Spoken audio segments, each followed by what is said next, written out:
What's up, guy?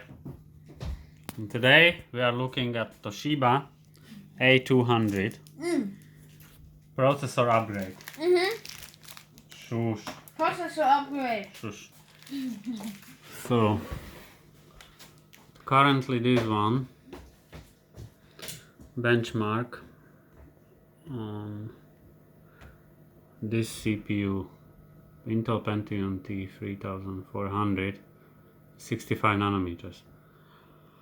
I tried a 45 nanometers T8300 and T7700. They both running 800 FSB, so I'm not sure if that was problem, but those processors were freezing on this laptop. So, and I tried two laptops. I had a 1.6 BIOS, and I upgraded to 2.2 BIOS as well, or 2.5, yeah, 2.5, which was latest one, and that laptop just don't like that processor. I'm not sure if it is the 65 nanometers versus 45 nanometers.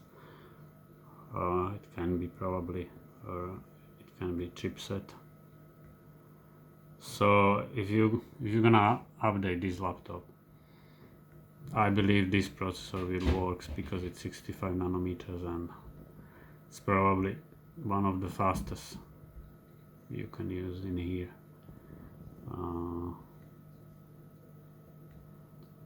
Running the stress test. Decent temperatures, is not noisy, so yeah, and it's still good, still better than some new processors which comes without cooling, or some AMD A processor which got like literally 3 times slower processor.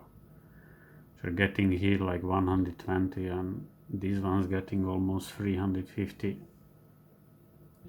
if it doesn't do any other job. So yeah, if you want to upgrade this laptop,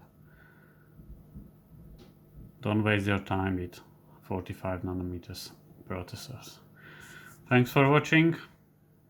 See ya.